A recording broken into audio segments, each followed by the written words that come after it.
এর আয়োজনে দর্শক আজকের আলোচনায় থাকছে ভারতীয় ভিসার জন্য দীর্ঘ লাইন আর রংপুর কি দখল বা কিনতে চায় ভারত। চাইলে সাবস্ক্রাইব করে আমাদের সাথে যুক্ত থাকতে পারেন। চলুন শুরু করি। আমাদের সাথে যুক্ত আছেন রাজনীতি বিশ্লেষক শেখ ফরিদ ও রাশেদ হায়দার। ফরিদ ভাইকে দিয়েই শুরু করি। ফরিদ ভাই, ঢাকায় ভারতীয় দূতাবাসে ভারতীয় ভিসা নিতে উৎসব মুখর পরিবেশ দেখা গেছে। যমুনা ফিউচার পার্কের সামনের খালি স্পেস থেকে ডিআইটি রোড পর্যন্ত দীর্ঘ লাইনে দাঁড়িয়ে অসংখ্য মানুষ। প্রশ্ন হলো, এত ভারত বিরোধী বক্তব্য দিয়েও সাধারণ মানুষকে কেন থামানো যাচ্ছে না? ফরিদ ভাই। ধন্যবাদ আপনাকে, সেই সাথে আপনার দর্শকদের অনেক অনেক শুভেচ্ছা, সালাম, নমস্কার। এবং সেই সাথে আদম ব্যাপারী ডক্টর ইউনূস এবং 3 ইঞ্চি ল্যাংটা সুলেমানের প্রতিবেশী আমাদের হায়দার ভাই, আপনাকেও সালাম, নমস্কার ও শুভেচ্ছা। আমি ভেবেছিলাম আজকে হায়দার ভাইদের শুরু করবেন, কিন্তু প্রত্যেকদিন আপনি আমারে আগে পাঠাই দেন। যাই হোক, এখন কি করব, আপনি বাঘ শিকার করতে তো প্রথমে কিছু না কিছু মাঝখানে দিতে হয়, আমার ওইটা পাঠাই দিলেন। যাই, ধন্যবাদ তবু আপনাকে। আপনি শুরুতে যে কথাটা বললেন যে আমার ভাবির ছেলেরাই যে India boycott, India boycott, India যাবো না, ইন্ডিয়া নিবো না, ইন্ডিয়া দেখবো না, ইত্যাদি ইত্যাদি। আমরা আমাদের কেসিকে রুজবি সাহেবকে দেখলাম, তার মানে বউয়ের জিনিসপত্র তিনি কাপড় দিয়ে আগুন দিয়ে পুড়িয়ে দিলেন, নিজের টি সহ, যে এই যে ইন্ডিয়া যিনি মালামাল বয়কট। কিন্তু এত কিছু করার পরেও আমরা দেখলাম ওই যে ওই যে রাশেদ ভাইয়ের নাম এসে, আমাদের হায়দার ভাইয়ের আগের নাম যেটা, ঠিক আছে, রাশেদ ভাইয়ের নামে একটা আছে, ওই যে শিবির রাশেদ, যেটা আগে গণরিয়া অধিকার পরিষদ, সেই রাশেদ, আমতারেক, তারপরে অদ্ভুত ব্যাপার, রাশেদ ভাই সব জায়গায় দেখি আছে, ওই ফ্রান্সের প্রতিবেশীও আছে, আবার এদিকে রাশেদ আছে। তো যাই হোক, এরা বিভিন্নরা, ইলিয়াচ্চা, 3 ইঞ্চি সুলেমান, এরা যে কত ইন্ডিয়া বয়কট, মৌলবীরা, তারপরে বামপন্থী, ডানপন্থী, বিএনপি, জামাত, কত ইন্ডিয়া বয়কট স্লোগান দিল। আপনি ঠিকই বলেছেন, তারপরেও ঠেকানো যাচ্ছে না। এই ব্যাপারে একটু গল্প বলি আপনাদের। আমি তো আবার মাঝে মধ্যে চান্স পাইলে যেমন করে গল্প শুরু করে দেয়, চান্স যেহেতু পেয়ে গেছি বলে দেই। আমাদের জামালপুরে সরিষাবাড়িতে একটা খাদ্যের নাম আছে, নাম হলো মেন্দা। এই দেখেন, এই চান্সে জামালপুরের সরিষাবাড়ি উপজেলা মেন্দা প্রচারটা করে ফেলাম চান্স পেয়ে। নাম হলো মেন্দা, যেটা চাউল দিয়ে, চাউলের গুঁড়ার মাংস দিয়ে পাক করে রান্না করে। তো এই রান্না দেখে আমাদের এলাকার ওই যে ব্রাজিলীয়রা যেমন, তারপরে ফ্রান্স, এই যে ফ্রান্সের লোকেরা যেমন সুখেও মদ খায়, দুঃখেও মদ খায়, সুখেও বিয়ার খায়, দুঃখেও বিয়ার খায়। প্রেমিকা চলে গেছে, খা বিয়ার, প্রেমিকা আসছে, খা বিয়ার, চাকরি গেছে, খা বিয়ার, মন ভালো চাকরি পাইছে, খা বিয়ার, মনের দুঃখের সুখে। আমাদের সরিষাবাড়িতে আছে, নাম হলো মেন্দাবাদ, বা কেউ কেউ জামাল করে মিল্লি বলে। আমরা এটা বাপ মা মরলেও সেখানে খাই, বিয়েতেও খাওয়াই, বিয়ে তালাক হইলেও খায়, বিয়ে করলেও খায়, পোলার মুসলমানিতেও খায়, নাহলে মেন্দাবাদ। তো আমাদের এলাকায় ফতোয়া দিল যে 40 খাওয়া হারাম, কঠিন ফতোয়া। তো আমি তো ধর্মকর্ম তেমন একটা করি না, আপনারা জানেন, কিন্তু জানাজা তো শ্মশান ঘাটে যাই, গোরস্থানে যাই, কারণ ওটা মানুষের শেষকৃত্য, জানাজায় তো যাওয়াই উচিত, শেষকৃত্যে যাওয়া উচিত, যাই। তো মাশাল্লাহ, দেখি গিয়ে আমার পাশেই যিনি বসছেন, তিনি হইলেন সারাদিন ফতোয়া দেয় যে 40 খাওয়া হারাম। আমার পাশে প্রথম কিছু বলে নাই, দুইজনে খাইলাম, আগে সেটা বইরা খাইলাম, সেটা মানে পেট, মাইন্ড করবেন না, সেটা বইরা খাইলাম। খাওয়ার পর আমি গেলাম, বড় ভাই, আপনি না সারাদিন কোন 40 খাওয়া হারাম, 40 খাওয়া হারাম। কফরি কি কম ছোট ভাই তোমারে, মেন্দা ভাত দেখলে আর উঠ থাকে না, ফতোয়ার কথা নিজেরই মনে থাকে না। তো এই যে ভারত বিরোধী এত ফতোয়া, ভারত বিরোধী এত বয়ান, ভিসা দেখলে আর ভারত বিরোধী বয়ান কাজ করে না। অর্থাৎ ফতোয়ার চাইতে, যেমন আমি ফেসবুকে পড়ে দিয়েছিলাম, ফতোয়ার চাইতে সরিষাবাড়ি জামালপুরের মেন্দা ভাত শক্তিশালী। মোল্লার ফতোয়ার চাইতে জামালপুরের মিল্লি ভাতের শক্তি বেশি।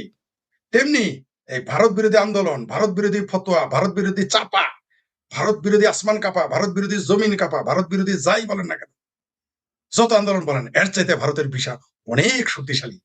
তার জন্য মানুষকে ঠেকানো যাচ্ছে না ভারতের এই ভিসার বিরোধিতা করার জন্য। ভারত যাও, আপনি ঠেকাইতে পারবেন না। আপনি কল্পনা করতে পারেন যে এত সীমান্তে এত কঠিন, এত কিছু, তারপরেও যে যাওয়ার চেষ্টা করতেছে, তারপরেও তো আপনি ঠেকাইতে পারবেন না। কারণ ওই যে আওয়ামী লীগের একজন নাকি বলেছিলেন যে ভারত আর বাংলাদেশ সম্পর্ক বউ জামাই সম্পর্ক। হাইরে, তখন বাঙ্গুরা গালাগালি দিল, বাপরে বাপ, কারণ আওয়ামী লীগ বলছে, তাই বিরাট বেজ্জতি হয়েছে। এইবার দেখলাম এই মুসলিকা সরকারের সংসদে একজন এমপি বললেন যে ভারত বাংলাদেশের এমন বউ জামাইয়ের সম্পর্ক যেটা কোনো ডিভোর্সই হবে না। মাশাল্লাহ, ছোট মিয়া তো ছোট মিয়া, বড় মিয়া তো বড় মিয়া, মানে আওয়ামী লীগ, ছোট মিয়া সুবহানাল্লাহ। সে বলছে যে এটা এমন স্বামী স্ত্রীর সম্পর্ক, বিয়েই হবে না, তালাকই দেওয়া যাবে না, এমন বিয়ে এটা। তো আসলে যেমন এটা বলে যে ভারত বাংলাদেশের সাথে কোনদিন তালাক হবে না, তেমনি ভারত বাংলাদেশের এই ভিসার যে সম্পর্ক, বাংলাদেশের মানুষ সারা দিন দোয়া করে আমেরিকার ধ্বংস চায়। সারাদিন আসর নামাজ, এই সারাদিন একের মাগরিব পর্যন্ত, এশার নামাজের পরে কি দোয়া করে জানেন? আল্লাহ গো, আমার একটা ডিবি লটারি দিও, এই দোয়া করে তো ঘুমায়। তো ভারতের দশাও তাই, সারাদিন ভারত বিরোধিতা করবে। আপনাকে একটা কথা বলি, জননেত্রী শেখ হাসিনার বডিগার্ড ছিলেন, আমি নাম সহ বলে দিতে পারবো, এটা আইনগত কারণে বলতে পারতেছি। বডিগার্ড ছিলেন, করতেন জামাত, তার বাপ জামাত, তার মা জামাত, তার ভাই জামাত, তার বোন জামাত। বঙ্গবন্ধু কন্যা শেখ হাসিনা প্রধানমন্ত্রী, তার বডিগার্ড। হাইরে তখন লোকদের বলতে গিয়ে আমি বিপদে পড়ে গিয়েছিলাম, বুঝতে পারছেন? আমার পরিবার বিপদে পড়তে গিয়েছিল এর কথা বলতে দেয়।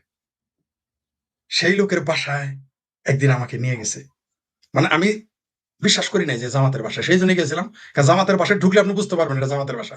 যেমন কমিউনিস্ট পার্টির কোন লোকের বাসায় গেলে বুঝতে পারবেন এটা কমিউনিস্ট পার্টির বাসা। বিএনপির কট্টর নেতার বাসায় গেলে বুঝতে পারবেন এটা বিএনপির বাসা। খালেদা জিয়ার ছবি থাকবেই, জিয়ার ছবি থাকুক আর না থাকুক। আওয়ামী লীগের বাড়িতে গেলে আপনি বঙ্গবন্ধুর কোনো না কোনো চিহ্ন পাবেন যদি কট্টর হয়। তো জামাতের বাসায় গিয়েছিলাম একবার, you believe it or not, এখনো আছে, এখনো। সেই বাসায় যত কসমেটিক্স সব ভারতীয়। সারাদিন ভারতের, আমার বাসায় এসে ভারতের গালি দিত, অথচ তার বাসায় সব ভারতীয়। আমি পরে জিজ্ঞেস করলাম এর বাসায় সব ভারতীয় জিনিস, সবকিছু ভারতীয়। তার নাতির মোটরসাইকেল সব ভারতীয়, সবকিছুই ভারতীয়, কসমেটিক সব ভারতীয়। তাদের পাশার সেলোয়ার কামিজ ভারতীয়, কাশ্মীরের শাল তো না হলে তাদের চলেই না।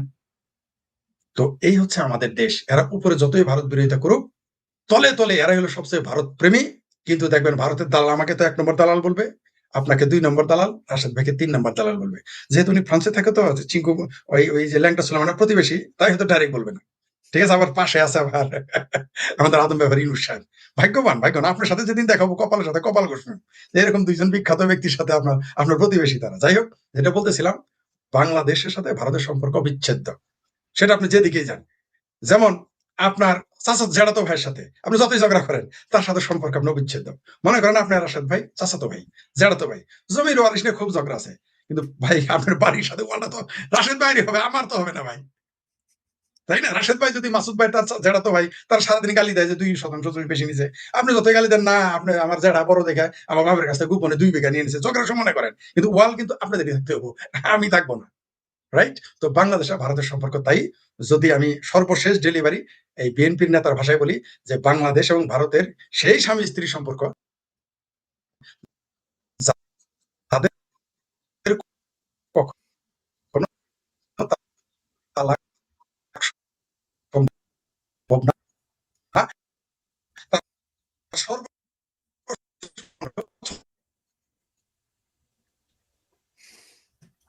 মাসুদ ভাই কি শুনতে পাচ্ছেন? মাসুদ ভাই আপনি কি শুনতে পাচ্ছেন? আমি শুনতে পাচ্ছি, হ্যাঁ শুনতে পাচ্ছি। আমার মনে হয় ফরিদ ভাইয়ের মাইক্রোফোনে কোনো সমস্যা হয়েছে, নেটওয়ার্কে।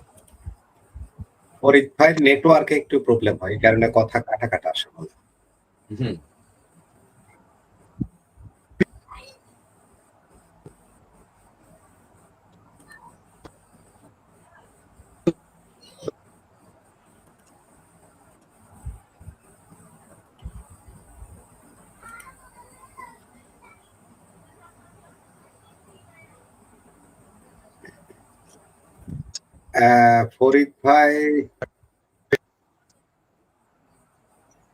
ফরিদ ভাই কিছু একটা প্রবলেম হচ্ছে মনে হয় আপনার ওখানে, নেটওয়ার্কের কোন একটা প্রবলেম হচ্ছে। আমরা রাশেদ ভাইয়ের সাথে কথা বলি। রাশেদ ভাই, অবশ্যই আপনি দেখেছেন খবর মিডিয়াগুলো এবং যে ভিডিওগুলো আমরা দেখেছি যমুনা ফিউচার পার্কের সামনে থেকে কিছু স্টিল ছবিও দেখালাম। এই যে ভিসা উৎসব, এর আগে কিন্তু ভারতীয় হাই কমিশনার যখন ভিসা সেন্টারে গিয়েছিলেন, তখন অনেক মানুষ তাকে কিন্তু ধরেছিল, অনুরোধ করেছিল যেন দ্রুত এই ভিসাটা চালু করে। আপনার মনে আছে?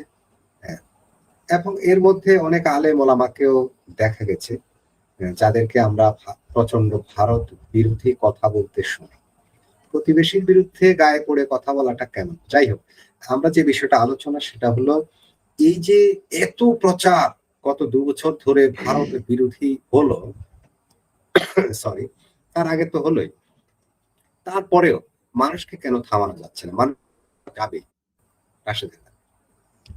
ধন্যবাদ মাসুদ ভাই। এবং আমার প্রিয় ভাই তো নেট সমস্যার কারণে হয়তো আমাদের থেকে আউট হয়ে গেছেন, আবার আসবেন। এবং দর্শক শ্রোতা মণ্ডলী যারা দেখছেন সকলকেই আন্তরিক অভিনন্দন এবং শুভেচ্ছা। মাত্র আমার কাছে এই মুহূর্তে যেটা রিপোর্ট আছে, মানে আজকে পর্যন্ত ফাইল জমা দেওয়ার যে ডেট, স্লট নেওয়া হয়েছে এখন পর্যন্ত, তাতে 1,40,000 ইন টোটাল স্লট নিছে। মানে 1,40,000 পাবলিক অলরেডি স্লট নিছে, মানে আগামী 2 মাসের ভিতরে ভিসা সেন্টারের কোনো জায়গা খালি নেই। এই পর্যন্ত ঢাকা, চট্টগ্রাম, রাজশাহী, খুলনা, বরিশাল, যশোর যত জায়গায় ওদের এম্বাসি আছে, ভিসা সেন্টার আছে, সবগুলো মিলাইয়া প্রায় 33,000 লোক ভিসার অ্যাপ্লিকেশন অলরেডি জমা দিয়ে দিছে। জমাই দিছে 33,000। 1,40,000 অলরেডি শিডিউল নিয়ে রাখছে, মানে অ্যাপয়েন্টমেন্ট নিয়ে রাখছে, মানে এরা ধাপে ধাপে জমা দিবে। প্রতিদিনই লাইন লম্বা থেকে লম্বা হইতেছে। গতকালকে একটা ভিডিও দেখলাম, এক মহিলারে ঠিক আপনার এই কথাটাই সাংবাদিকে জিজ্ঞেস করছে যে কেন যাইতেছেন এসে, তো মহিলা কইতেছে আরে বাবারে এত সস্তা টাকা, এত সস্তায় অন্য কোনো দেশে চিকিৎসা করতে যাইতে পারতাম না, চিকিৎসা হইব না। কয় এখান থেকে ভারত যায় ট্রিটমেন্ট করে আসতে যা চীন, মালয়েশিয়া এখানে গেলে আমাদের খরচ খালি বিমান ভাড়াই যাবো তার চেয়ে বেশি। মার্কেটিং করে শান্তি, খাইয়া শান্তি, শুইয়া শান্তি, গোসল করে শান্তি। আরেক ভদ্রলোক কইতেছে ভাই চীন যে যাবো, আমরা তো চীনা ভাষা বুঝি না, চীনাইয়ারাও বাংলা ভাষা বুঝে না। কয় সুতরাং আমাদের জন্য ভারত ভালো। আমরা ভারতে যাই, ভারতের ডাক্তারের সোজা সাপটা কথায় বুঝাইতে পারি যে কি হয়েছে না হয়েছে, কি নাকি সব মনের দুঃখ বুঝাইতে পারি। আর চায়না মাইনা গেলে ওইটা হচ্ছে যে মনের দুঃখে বনে গিয়া কান্দরে, সেই অবস্থা। এই কারণে তাদের সকলের ভারতের প্রতি এত আগ্রহ। এখন দেখেন গত 2 বছর যাবত প্রচুর চিল্লাইছে। কি চিল্লাইছে? দিল্লি না ঢাকা, ঢাকা ঢাকা।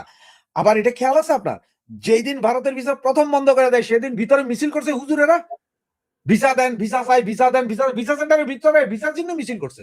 যেদিকে কিন্তু ওনারা বাইরে দিল্লি না ঢাকা কইছে আমার কাকা মিছিল হয়।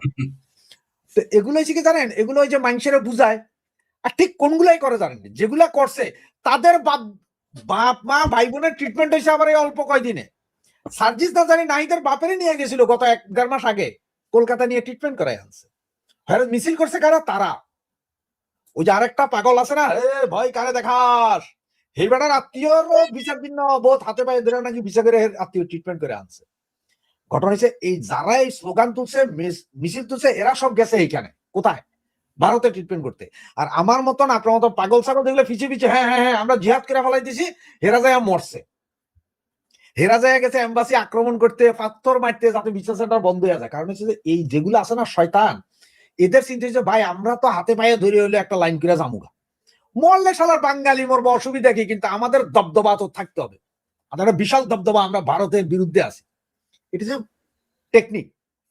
মানে হেরা রাইতের আন্দারে ঠ্যাং ধরে ফেলাইবো, দরকার ঠ্যাং সাইটাও দিব, মোদি সাহেবের ওইটাও সাইটা দিব, কষ্টে পড়বেন আমি আর আপনি। তা না হলে 1,40,000 ভিসা স্লট, ভাই 3 মাসের কোন স্লট আর বাকি নাই নাকি? এইখানে এখন যদি কেউ যদি চেঞ্জ করে বা এদিক ওদিক করে তাইলে হয়তো কেউ ঢুকতে পারবে। সবাই ভিসা স্লটের জন্য বৈশা রয়েছে, উপায় নাই। এটা সম্ভবত 20 মিনিট, একজনের জন্য 20 মিনিট। তাই না? আপনাকে ভাই 1,40,000 কেমনে? 1,40,000 যে হিসাবটা এদের কাছ থেকে নিলাম, কোন কোন পরিবারে 5 জনও আছে, মানে হাজব্যান্ড ওয়াইফ যেতেছে ট্রিটমেন্টের জন্য, কিন্তু ছোট ছোট বাচ্চা আছে, এদের কোথায় রেখে যাবে? 20 দিন 25 দিন একবার যেত, ওটা 5টার জন্য 1 স্লট, একজনের জন্য 1 স্লট, এইভাবে 1,40,000 slot already booked, 33,000 visa file already জমা। এরপরও কয় ঢাকা না দিল্লি। এখন যমুনা ফিউচার পার্ক থেকে নাকি মিছিল এই লাইন যাইতে যাইতে হাদি ভাইয়ের ওই মাউয়া কাউয়ার ভিতরে ঢুকে গেছে গা। এখন ওইখান থেকে শুরু হয়েছে। আমি মাঝে মধ্যে কই যে নজরুল চাচা, যে কাজী নজরুল চাচা আর কি, আমার চাচা হয়, আমার আপনার মনে কিছু নিয়েন না। ও আমার কালকে আমি কইছিলাম যে চাচা হাদি তালিবর্ষ ও অন্তঃস্থ হাদি যদি আমার ভাতিজা হইতে পারে, ভাবির ফলা, তো নজরুল ইসলাম তো আপনার চাচা হইতেই পারে না। ও চাচা তো ডাইরেক্ট কথা হয়, আবার ফোনে তো কইলাম যে চাচা হাদি কাকার একটু ডাইকা দেন, শালার কি শুরু করছে দেখছেন, এরা ভিসা দিতেছে। হাদি কাকা কিন্তু সব সিরা ফালাই দিতে কর, এদের সিরা মিরা ফালাই দিতে কর। বঙ্গু আমরা বুঝুম না একটা কথা, বাস্তব সবসময় ফরিদ ভাই কয়, আমি কই, মাসুদ ভাই আপনি নিজেও বহুত সময় বলেন যে সব চেঞ্জ করা যায়, প্রতিবেশী চেঞ্জ করা যায় না। জি, যেমন বাপে পুত্রের সম্পর্ক সারাদিন দিকে দেখা হবে না, কিন্তু ডিএনএ টেস্ট করেন কাজে বাপের রক্ত আর পোলার রক্ত একই দেখা যায়। গতকালকে হঠাৎ করে ফেসবুক খুলতে খুলতে দেখতেছি আমেরিকা থেকে এক ইউটিউবার, আমেরিকা নাকি ইউটিউবার ও বিভিন্ন দেশের বিভিন্ন জায়গার উপর রিসার্চ করে। হে কইতেছে আজ থেকে 150 বছর আগে বাংলাদেশটা কি বৌদ্ধদের ছিল ভাই। সে জায়গার ম্যাপ ট্যাপ কইরা কোথায় কোন মূর্তি ছিল, কি ছিল, ডায়াগ্রাম কি ছিল সব দেখাইতেছে, লক্ষ লক্ষ লোকে দেখতেছে। তখন আমি চিন্তা করলাম শালার কি একটা অবস্থা শুরু হলো। এ তো প্রচার চতুর্দিকে, মানে এবার বৌদ্ধ, তো বৌদ্ধ কোন দিকে আছে ভাই? চায়না, বার্মায় বৌদ্ধ আছে। বার্মা তো বুদ্ধিস্ট কান্ট্রি। চায়নাতে 60% লোক নাস্তিক ভাই। জি জি জি, বার্মা, থাইল্যান্ড 18% বুদ্ধিস্ট চায়নাতে, 90% বুদ্ধিস্ট দেশে মায়ানমার। ওই যে ভাঙবো কইতেছে আমরা তো মস্কারি করতেছি সবাই, আর এরা কিন্তু প্রপাগান্ডা ঠিক মতোই চালাইতেছে। কোথায় বৌদ্ধ বিহার, কোথায় বৌদ্ধ মূর্তি আছে এগুলো দেখাইতেছে আজ থেকে 100 বছর আগে নাকি। ওই আমাকে অবস্থাটা কি ছিল না, আমরা সারাদিন খাইতেও ভারতের গাইল, উঠতেও ভারতের, ঘুমাইলেও ভারতের, কিন্তু স্বপ্ন যখন ঘুমাই না, স্বপ্নে দেখি যে তাজমহলে ঘুরতেছি রে, তাজমহল দেখতেছি। ওই কলকাতাতে যাই আমরা যে ডাব্বার মধ্যে চা খাইতেছি মাটির কলসে, চা খাইতেছি, ওইখানে শাকাহারি খানা খাইতেছি। তারপরে ওই দিল্লিতে যাইতেছি, নিজামুদ্দিন আউলিয়ার মাজার জিয়ারত করতেছি। স্বপ্নে কিন্তু সারাদিন ভারত দেখি। কারণ স্বপ্নে আবার আমেরিকা দেখতে হয় না, কারণ এখানে তো ভিসা আবার কঠিন, এগুলো দেখা যায় না। কারণ দেখতে গেলে যদি ভিসা রিজেক্ট হয়ে যায়, এ স্বপ্নের মধ্যেও দুঃখ পাবো। তো এই জন্য ভারত দেখি স্বপ্নে। কিন্তু সকালতে ঘুম থেকে উঠতে শোয়ার এক পর্যন্ত গালাগালি সব ভারত। আবার রাইতের বেলা ঘুমানোর সময় যদি বউ নিয়ে বা বান্ধবী নিয়ে ঘুমান, তাহলে জিনিস আনতে হবে আমগো ভারতের, এটা ছাড়া চলে না। তো এই আমাদের জাত, ভারতরে আপনি বদলাইতে পারবেন না। ভারত বড় দেশ, এটা ঠিক যে আপনি ভারতের সাথে কথা বলতে পারেন, ঝগড়া করতে পারেন, ভাই ভাই হিসেবে ঝগড়া করতে পারেন যে আমাদের এটা লাগবে, আমাদের থেকে এটা নিতে হবে। কিন্তু ভারতের আপনি একেবারে সাইড করে দিতে পারবেন না। আমার চিকিৎসার জন্য ভারত দরকার, আমার শিক্ষার জন্য ভারতের দরকার। আর এই যে কওমি মাদ্রাসার যেসব হুজুরেরা লাফায়, দেওবন্দ মাদ্রাসার ওস্তাদ সব ভারতের থেকে দেওবন্দ মাদ্রাসাতে শিক্ষা নিয়ে আইসা বাংলাদেশে বসে আছেন ওনারা ফতোয়া জারি করেন। তারপর যাবেন কই? ওই যে একটা কথা আছে না যে তোমরা ভারতের কোন কোন অবদানকে অস্বীকার করবে, কোন অবদান অস্বীকার করবে? ধন্যবাদ মাসুদ ভাই। জি, রাশেদ হায়দার ভাই, ফরিদ ভাই বোধহয় অসমাপ্ত কিছু আলোচনা রয়ে গেছে। ফরিদ ভাই কি আছেন? আছি 1 মিনিট 1 সেকেন্ড। জি, ফরিদ ভাই আছে। ফরিদ ভাই সম্ভবত আলোচনায় কিছু অসমাপ্ত রয়ে গেছে, তার মধ্যে আমি একটু সম্পূরক প্রশ্ন করে দেই। সেটা হচ্ছে এই যে এই 2টা বছর আমরা ভারতের ভিসা বন্ধ, একরকম বন্ধই, চিকিৎসার ভিসা খুব লিমিটেড ছিল। এই সময়ে বাংলাদেশের মানুষ কি করেছে? চিকিৎসার জন্য তারা কোথায় গেছে? তারা কি পাকিস্তানে যেত না চায়না যেত? আমরা তো শুনেছিলাম যে চায়নাতে নাকি বাংলাদেশিদের জন্য স্পেশাল হসপিটাল হচ্ছিল। পাকিস্তানেরও ভিসা ফি উঠিয়ে নেওয়া হয়েছিল যে শুধু টিকিট কাটবেন আর যাবেন। কি পরিমাণ মানুষ এই ইয়েতে চায়নাতে আর পাকিস্তানে গিয়ে চিকিৎসা নিয়েছে, আপনার কি ধারণা? পাকিস্তানে হলো 0%, পাকিস্তানে হলো 0%, আর চায়নাতে গিয়েছে 0.234, 0. বুঝতেন তো কি বলছি? মানে এর চিকিৎসা করতে গেছে। পাকিস্তানে 0 আর চায়নাতে হলো 0.1234 সর্বোচ্চ 5, তাও না আরো কম, 0.123 এরকম, মানে যায় নাই বললেই চলে চায়নাতে। তো পাকিস্তানে তো 0 যায় নাই। কি করেছে তারা? চিন্তা করছে যে ওই যে আমাদের জামালপুরে আরেকটা কথা, চান্স পেয়েছি যখন জামালপুরে কয় হায়দার ভাই আর যদি শেখ ফরিদ, হায়দার ভাই আর যদি কি আমাদের রাশেদ ভাই আর যদি মাসুদ ভাই যদি তোরা চড়াই কড়াই সহ্য করতে পারবি। যখন মার্শাল আর্ট প্র্যাকটিস করতাম তখন চড়াইলে 7-8টা 5-6টা সহ্য করতে পারতাম, এখন হয়তো 2-3টা সহ্য করতে পারবো। যদি হাত পা বাইন্দা বিড়ায় তাইলে তো যত দিতে পারে ততই সহ্য করতে পারবো। তো যখন ভিসা পাই নাই তখন তার কিছু করার নাই। যখন পীর সাহেবের পানি পড়া আর হইলো আল্লাহ আল্লাহ জিকির করা ছাড়া তো কোনো উপায় নাই, তখন কোনো উপায় ছিল না। উপায় না থাকলে যা হয়, করোনার সময় কেউ যেমন যায় নাই তেমনি ঘটেছে, চিকিৎসা করতে যায় নাই। তবে আমার কাছে শত না, এই 2 বছর অন্তত 1000 বার ফোন আসছে প্রত্যেকজন মুসলমান, এবং এর 95% হলো বিনবন্দি, যে ছোট ভাই বা বড় ভাই বা কাকা বা মামা বা কালু বা আঙ্কেল বা ভাইয়া বা বাবা সোনা ময়না বাগিনা ভাতিজা, ইন্ডিয়া কবে ভিসা খুলবে? মানে এটা উত্তর দিতে দিতে শেষে আমি ওগুলো আর উত্তরই দিতাম না, এখন কি উত্তর দিব, বুঝতে পারছেন তো? তারা ভিসার জন্য দোয়া করছে মনে মনে, কবে খুলবে কবে খুলবে, এই আশায় বসেছিল। কারণ এই বাংলাদেশের যারা বলে যে ভারত এটা যদি ভিসা সেন্টার না খুলে ভারত লস করবে, কোনো সন্তানে ভারতের কিছু তো লস হবেই, কিন্তু বাংলাদেশের যে লস হইতে এটা কেউ বলে নাই। এই যে ভিসা সেন্টারকে কেন্দ্র করে বাংলাদেশের যে কত টাকা আয় রোজগার হয়, কত মানুষ যে না খেয়ে মরতেছিল এই ভিসা না খোলাতে, সবচেয়ে বেশি দোয়া করতেছে কারা, যারা যারা ভিসা সেন্টারে, যারা এই ভিসার দালালি করে, যারা ভিসার প্রসেসিং করে, তারা কি, তাদের মনের অবস্থা কি আমাকে এটাকে বলেন। তারাও কি, তাদেরও আত্মীয় স্বজন দেখেছি আমি, আমি তো 3 জনকে চিনি যারা এইটা করেই খায়, ভারতের ভিসার দালালি করে খায় বা ফর্ম পূরণ করে খায়। তাদের পোলাপান আমি ভিডিওতে দেখেছি, তার বাপ মায়ের ফোন দিছি, ও ভাবি আমি যে ভিডিওটা দেখেছি, আহ, ভারতীয় হাই কমিশনারের কাছে যখন আহ, বলা হচ্ছিল জামাত নেতা, আমি ঠিক জানি না, তার স্ত্রী এমন করজোড়ে আবেদন করছিল যেন ওদেরকে স্পেশালি ভিসাটা দেওয়ার জন্য, স্পেশালি। জি আপনারা অবশ্যই আমার ধারণা দেখেছেন। শুধু শোনেন, তিনি না, ওই সময়ে অন্তত 12-13 জন ছিল, এত বিনয়ের সাথে বলছিল যে স্যার আমরা খুব নিরুপায়, আমাদেরকে যেতেই হবে, আপনি যদি দয়া করেন তাহলে আমরা ভিসাটা পেতে পারি। সরাসরি হাই কমিশনের কাছে ভিসার আবেদন কেমনটা লাগে? মানে এখন বুঝছেন তাহলে অবস্থা কি, যদি ওইটা ক্যামেরা না থাকতো তাহলে তার পায়ে ধরে দুইজনে চিকরাচিকরি করতো, আমি নিজের চোখে দেখেছি। ভিসাও ভিসা না না, রাষ্ট্রদূত ক্যামেরা না থাকলে কইতেছে আমরা বলি নাই, প্রপাগান্ডা, সব আওয়ামী লীগ। না, দুইটা একটা হলো বলি নাই তো বলতোই, কিন্তু ধরতো, কিন্তু পায়ে পায়ে ধরে কান্নাকাটি করতো, স্যার আমার ভিসাটা দেন। ক্যামেরার সামনে তো স্বীকারই করতো না। আর আপনি যে বলেন জামাত মনে হয় না, চেহারা কি মনে হয়? আচ্ছা, আমাদের 3 জনকে দেখে কেউ কি ভুলো বলবে এরা জামাত করে?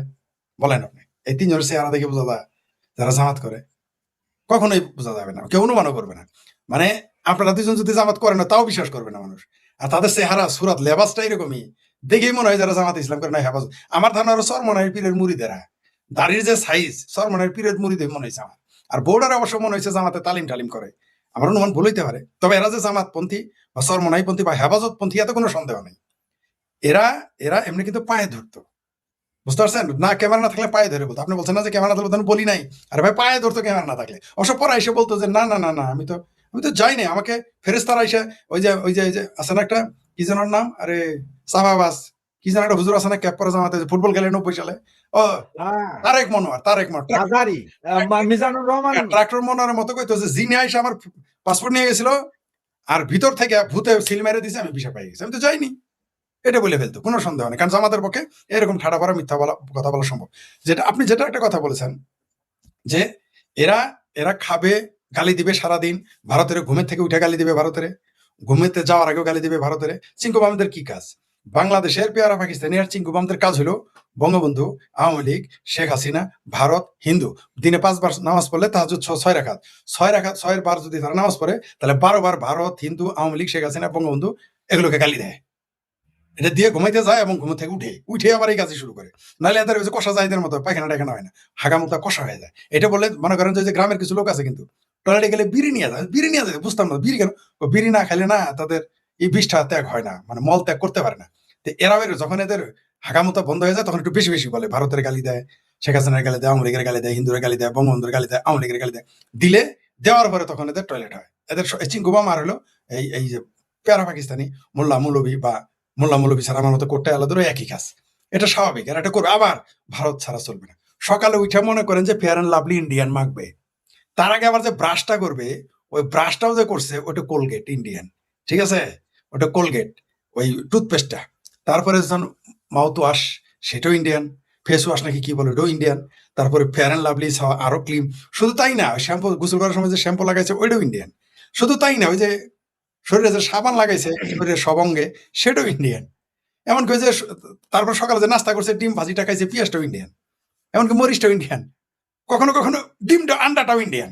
খায়া দেয় সেরা বদবায়ু যখন ত্যাগ করে পাকিস্তানি, যখন বদবায়ু ত্যাগ হয় তখন ওটা পাকিস্তানি গ্রেন বেরোয়, বুঝতে পারছেন? এই হলো সমস্যা। হাঁচি দেয় তখন পাকিস্তানি গ্রেন বেড়ায়, সেন্ট বাড়ায়, এটা হলো সমস্যা। এরা গালি দিবেই, দেওয়ার পর আবার সেই ভারতের কাছে যাবে। আপনি দেখেন পাকিস্তান এম্বাসি তো ভিসা মুক্ত, বাংলাদেশ বর্তমানে ভিসা মুক্ত। আপনি 50টা লোক দেখেন তো একদিন দেখান যে 50টা লোক যাইতেছে, হারিকেন লাগাও খুঁজে পাবেন না, হারিকেন লাগাইও না। এই যে এত পাকিস্তান প্রেম, 1000 মুসলমান, বাংলাদেশি মুসলমান পেয়ারা পাকিস্তানি, মানে জামাত একটু ঘুরে আসুক না, দেখবেন এর মধ্যে 20টারে থাপড়াবে আর 100টারে ঘেটে ধরে ঘুরাবে, আর ঢুকতে পারবে না। এরা যাক না, দেখি যা ভিডিও দেখ, যে এই যে পাকিস্তান আসতে যাবে না। আপনি যদি প্লেনে টিকিট কাটে দেন তাও যাবে না। কেন যাবে না জানেন? গোপন কথাটা বলবো। কারণ ভারতের সিল পড়লে ইধার কা উধার কা যা সাকতা হ্যায়। ভুলে যদি পাকিস্তানি সিলটা পরে ইহ জন্মে কবরস্থানে গেলে ওই বিষয় নিয়ে যেতে পারবে না, শ্মশান ঘাটে গেলে ওনে যাইতে পারবে না, কবরস্থান যেতে পারবে না। সেই জন্যই যাতে মাতাল তারা ঠিক বাংলাদেশের এই বাঙ্গ মুসলমানরা না, পেয়ারা পাকিস্তানি মুসলমান, জামাতি মুসলমান, হেফাজতি মুসলমান না, চর্ম নাই এবং চর্ম ছাড়া চর্ম আলা মুসলমান, বিএনপি, হেফাজত, আমার ভাবির পোলারা জাতে মাতাল তালে ঠিক পুরাই জামালপুরে বাংলা। এরা ডিমের হাড়ি 5টায় কিনবে 3টায় বেচবে, জীবনেও পাকিস্তানে যাবে না। কারণ জানে সিলটা লাগলেই আর জীবনে কোনোদিন কোনো দেশে, এমনকি দুবাইতে যাই সৌদি আরবে যেতে পারবে না। এই ভয়ে ওইখানে যাবে না। কারণ সারা পৃথিবী জানে যে পাকিস্তান একটা যে খচ্চর রাষ্ট্র, এর সারা পৃথিবী জানে। পাকিস্তান এমনই ভালো, বাংলাদেশের বাঙ্গুরা এমনই একটা দেশকে ভালোবাসে, এমনই একটা দিল, এমনই একটা দেশ যাদের দিল কা ধড়কন পাকিস্তান পাকিস্তান পাকিস্তান। দিল দেখবেন যাদের হাত দিবেন, কান পাতবেন, পাকিস্তান পাকিস্তান পাকিস্তান, আল্লাহ আল্লাহ করবে না, ভগবান ভগবান তো করবেই না, আল্লাহ আল্লাহ করবে না, রুহ নাকি আল্লাহ আল্লাহ ডাকে, অথচ পাকিস্তান পাকিস্তান পাকিস্তান পাকিস্তান এইলা ডাকবে। বুঝতে মধুদি মধুদি মধুদি, এদের হার্ট বিটেল মধুদি মধুদি, পাকিস্তান পাকিস্তান। কিন্তু জীবন ওই দেশে যাবে না, এত পাগল হয় না। আর তাদের মগজে যার একটা দেশ আছে, অন্য তো নামই নিবে না, ওই দেশের ভিসা ফর্ম পূরণ করবে না বলে একবার। সে দেশটার নাম বলবো, রাগ করেন না, সে দেশটার নাম আফগানিস্তান। বুঝতে পারছেন? ওই আফগানিস্তানের এরা ভিসা ফর্ম পূরণ করবে না। পাকিস্তানে ভুলে ভিসা ফর্ম পূরণ করতে পারে, কিন্তু ওইখানে যাবে না, জানে যে ওইখানে যদি যায় তাহলে বাংলাদেশও ফিরতে পারবে না। বুঝতে পারছেন? বাংলাদেশের মানুষের হৃদয় দিল কা ধড়কন হলো পাকিস্তান, আর মগজে হলো আফগানিস্তান। কিন্তু যেতে চাই কোথায় জানেন? ইতালি, আমেরিকা, কানাডা, রাশিয়া, নিদেন পক্ষে ভারত, আর হলো জাপান। কিন্তু মগজে কিন্তু দিল মে পাকিস্তান, মগজ মে আফগানিস্তান। অদ্ভুত ব্যাপার বাংলাদেশের মানুষের চরিত্র। এরা যাহা বলে তাহা করে না, আর যাহা করে তাহা বলে না। যেমন India boycott, India boycott, India boycott, হায় হায় আস্তাগফিরুল্লাহ, ইন্ডিয়ান লোক। এই যে আজকে ওই যে টাকলা ফুয়াদ নাকি ওই যে আরেক ব্যারিস্টার আছে কি শাহরিয়ার নাকি ওই যে কেসকি বান্দির পোলা অরিজিনাল, তারা নাকি বলেছে যে এখন নাকি ওই যে আরেকটা আছে জেড আই খান নামে আরেক পেয়ারা পাকিস্তানি আর্মি অফিসার আছে রিটায়ার্ড, যার বুদ্ধি হাঁটু নিচে না পায়ের নিচে চলে, সেও বলছে যে এখনো ভারতের 50% লোকের পায়খানা করে রাস্তায়, মানে টয়লেট নেই। তাহলে ডেল এইচ খান, জি ডেল এইচ খান, জি ডেল ডেল ইস খান না, ডেস্টিনি ইস খান হইলে ভালো হইতো নামটা, মিলতো কাজে কর্মে কথায় মিলতো, ডেস্টিনি ইস খান। যাই হোক, তো ডেস্টিনি ইস খান যে বলেছে, দেখবেন যে এরা তাহলে বলছে যেই দেশের মানুষ রাস্তায় হাগে, যেই দেশের মানুষ গরুর মদ খায়, যেই দেশের মানুষ গরিব, কিচ্ছু বোঝে না, হিন্দু মানুষ মূর্তি, ওই দেশে কেন এদের যেতে হবে আমাকে বোঝায় বলেন। এই যে এত সিকরা সিকরি করে, এত এত তারা মিছিল করলো, মিটিং করলো, ইন্ডিয়া যাব না, ইন্ডিয়া যাব না, কিন্তু সেইখানেই যাইতে হইতেছে বেহায়ার মতো। আবার এটা জায়েজ করার জন্য বলতেছে ইন্ডিয়ার আর কোনো উপায় ছিল না, আমাদের যদি ইন্ডিয়া ভিসা না দেয়, ইন্ডিয়া না খেয়ে মারা যাবে। ভাই তুমি যাও না, তোমার তো কানটা ধরে টেনে নিয়ে জানাই, বা পিএল দিয়ে দিয়ে তো নিয়ে যেতেছে না, তুই কলকাতায় আয়, তুই দিল্লিতে আয়, তুই চেন্নাই আয়, আমরা তো পিএলও দেয় নাই, কান ধরে ওটা না, জান কেন যায়েন না? ভিসা ফর্ম ওই যে স্লট নেওয়ার জন্য তো আপনাকে পিএল দেয় নাই, যে নিবি না কে বলে নাই তো, আপনি জান কেন ভাই? একটু হায়া লাস থাকার দরকার তো। অবশ্য যারা পেয়ারা পাকিস্তানি হয় তাদের একটু হায়া লাস কমই থাকে। আমারও যদি পাকিস্তান 10 কোটি টাকা দেয় যে তুই পাকিস্তানে, আমি তো যাবো না। মাগনা তো দূরের কথা, টাকা 10 কোটি টাকা দিলেও তো আমি যাবো না, যাবো না তো যাবোই না। কিন্তু এরা দেখেন সারাদিন গালি দেয়, আবার ভারতের ভিসার জন্য লাইন ধরে, হাতে ধরে, পায়ে ধরে। কি আর বলবো রে ভাই। ফরিদ ভাই, এই প্রসঙ্গে যদিও আজকের আলোচনার সাথে সঙ্গতি নেই, তবুও একটু খটকা লাগে। সেটা হচ্ছে পাকিস্তানে 30 লাখ বাঙালি আছে, বাংলাদেশি 30 লাখ। ওদেরকে সে দেশের নাগরিকত্ব পর্যন্ত দেয়নি, ওরা সেখানে রিফিউজি হিসেবে আছে। কেন? এই প্রশ্ন তো আপনার জামাতে ইসলামের মহামান্য সাদা শকুন আমিরকে প্রশ্ন করা উচিত। এই প্রশ্নটা তো আপনার আমার ভাবির পোলাদের করা উচিত। 30 লক্ষ বাঙালিকে আপনার ভাষায় সেখানে নাগরিকত্ব দেয় নাই, তাদের নাপিত, ধোপা, সুইপার, মুচি, মেথরের কাজ করতে হইতেছে। এই প্রশ্নটা তো করা উচিত আপনার ওই যে টাকলা ফুয়াদ, তারপর টাকলা ওই যে আর কেসকি বান্দির পোলা শাহরিয়ার, তারপরে যে বললেন ডেস্টনি খান, মেজর একটা নাকি ডেস্টনি খান, ওই যে কি আর্মি অফিসার, তার প্রশ্ন করা উচিত। এই প্রশ্ন করা উচিত শিবিরের সভাপতিকে, এই প্রশ্ন করা ফরিদ উচিত। ভাই, ওরা কিন্তু বাংলাদেশ স্বাধীন হওয়ার পরে, এই ম্যাক্সিমাম লোকগুলো বাংলাদেশ স্বাধীন হওয়ার পরে পাকিস্তানে চলে গেছে, পাকিস্তানকে ভালোবেসে। অর্থাৎ এরা চায়নি বাংলাদেশ স্বাধীন হোক।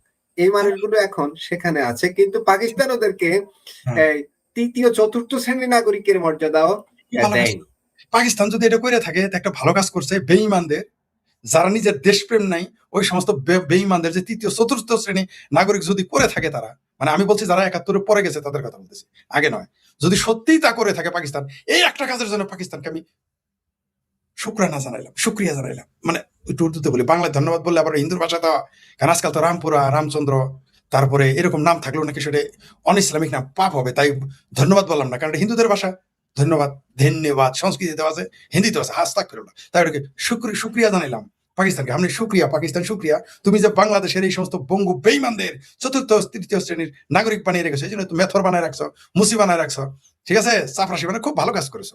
বাংলাদেশের ওই পাকিস্তান বুঝতে পারছে যে বেইমানকে কখনো জায়গা দেওয়া যাবে না, কিন্তু বাংলাদেশ আজকে বেইমানেরা সংসদে, বাংলাদেশে আজকে বেইমানের এমপি, বাংলাদেশ বিরুদ্ধে বেইমানের আজকে মন্ত্রী। এটা আমাদের জাতির দুর্ভাগ্য। এই বাঙ্গুরা পাকিস্তানকে দেখেও শিখলো না যে যারা দেশ বিরোধী বেইমান তাদের সাথে কি ট্রিট করতে হয়। এই ব্যাপারে চেঙ্গিস খান ছিল মারাত্মক। সে বেইমানদের কখনো, বেইমান যদি উপকার করতো তাকে ক্ষমা করতো না। একবার তিনি একটা দুর্গ দখল করতে পারছিলেন না, বহু কষ্টে। চেঙ্গিস খান তো জানেন কত নির্মম, এত নির্মমতা দেখানোর পরেও সে যখন দুর্গে ঢুকতে পারতেছিল না, কারণ তার শহর দখল করে সে দুর্গ পারে না, পরে দেখলো একটা তীর আসলো, তীরের মধ্যে ছিল মানচিত্র। সে মানচিত্র দেখে যে মানচিত্র, বুঝলো যে এটা ভেতরে ঢোকার সহজ পথ। ওই মানচিত্র ফলো করে তারা সত্যি সত্যি সেই দুর্গটা দখল করে, আমার নাম এই মুহূর্তে মনে নেই। তখন তারপরে ঘোষণা করে যে কে আমাকে এই মানচিত্রটা দিয়েছিল তাকে আমার সামনে আনা হোক। চেঙ্গিস খান বললো, কে আসো, হাত উঠাও। হাত উঠাইলো, দেখে একজন মেয়ে। মেয়েটা বললো যে তুমি কে? বললো যে আমি এই রাজকন্যা। কেন তুমি দিলা? সে একটা মেয়ের ছেলের সাথে প্রেম করতে, বাপে তারে বিয়ে দেয় নাই, এই দুঃখে তার ওই মানচিত্রটা। চেঙ্গিস খান বললো এর আগে বেশি নির্যাতন করে মারো, যে তার বাপের সাথে গাদ্দারি করছে, জাতির সাথে তার ভয়ঙ্কর রকম শাস্তি দাও। চেঙ্গিস খানের অরিজিনাল তিমুজি, সে তার বন্ধুকে সবচেয়ে কম শাস্তি দিয়ে মেরেছিল। বন্ধু গাদ্দারি করেছিল তার বাসায়, বন্ধুকে বলেছিল তাকে মেরে ফেলা হবে, সে কি শাস্তি চায়? তখন সে বললো যে তুমি তো আমার বন্ধু সহকারী, তোমার যুদ্ধে অনেক ছিলাম, তাহলে তুমি আমাকে কম শাস্তি দিয়ে মারো। কারণ চেঙ্গিস খান কাউকে ওই মনে করেন কাউকে ফাঁসি দিয়ে মারবে না বা তরবারি দিয়ে মারবে না, এক ঘা দিয়ে মারবে না, নৃশংসভাবে হত্যা করবে। নারী হলে আগে তাকে ধর্ষণ করবে, তারপরে তাকে নির্মম ভাবে ধর্ষণ করবে, তারপরে তাকে টুকরো টুকরো করবে নারী হলেই। তাহলে তার বন্ধুরা জানে কি নিঃসন্তান বললো যে দোস্ত আমার কি সহজ শাস্তি? তুমি যেটা ভালো মনে করো সহজ। তখন বলো আমার বন্ধু যেহেতু, আমি উল্টা হয়ে দাঁড়ালাম, তোমরা খুব সহজ শাস্তি দাও, সহজ শাস্তিটা শুনবেন, ঐতিহাসিক ভাবে এটা লিখি দাও। তার বন্ধুরে কার্পেট দিয়ে পেঁচায় পেঁচায় মারছে, কার্পেট দিয়ে পেঁচাইতে পেঁচাইতে, মানে কিরকম, মানে এটাই নাকি তার সবচেয়ে সহজ মৃত্যু। মানে বেইমানদের শাস্তি, সে বেইমানকে ক্ষমা করে নাই। কিন্তু বাংলাদেশ হলো উল্টা, বাংলাদেশটা হলো পুরো বেইমানদের রাজত্ব।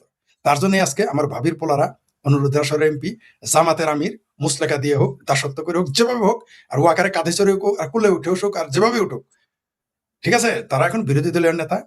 আর কিছু রাজাকার আলবদর সরাসরি বিএনপির মন্ত্রী হয়ে গেছে। এটা বেইমান বাংলাদেশের পক্ষে। আরেকটা দেশ আছে, নাম বলবো, এটা বললে কেউ কেউ গুসা করতে পারেন, আমার কিছু শুভাকাঙ্ক্ষী। আরেকটা দেশের নাম হলো ভারত। সেইখানেও যারা ভারত বিরোধী তারা ওই দেশের এমপি মন্ত্রী হয়েছে, ক্যাবিনেট মিনিস্টার হয়েছে খোদ ভারতে। যারা পাকিস্তান চেয়েছে, যারা পাকিস্তান বানানোর জন্য জান দিছে, মাল দিছে, টাকা দিছে, পয়সা দিছে, নৃশংসতা করেছে, করিয়েছে, তারা পাকিস্তান যায় নাই, তারা ভারতে থেকে গেছিল। আরো বিস্ময়কর ব্যাপার, এরা কংগ্রেসের যোগ দিয়ে ক্যাবিনেট মিনিস্টার হয়ে গেছে। এই বাংলাদেশ আর ভারত ছাড়া পৃথিবীতে কখনোই কোনো দেশ বিরোধীকে দেশের নেতৃত্ব দেওয়া তো দূরের কথা, মন্ত্রিত্ব দেওয়া তো দূরের কথা, তাদের সরকারি চাকরি কোনোদিন দেয় নাই। তাদের সিটিজেনশিপ ছিল দ্বিতীয় শ্রেণীর নাগরিক হিসেবে। আর এই বাংলাদেশ আর ভারত হলো দুইটা রাষ্ট্র পৃথিবীর যেখানে বেইমানদের জায়গা দেওয়া হয় এবং তারা ক্ষমতায় যায়।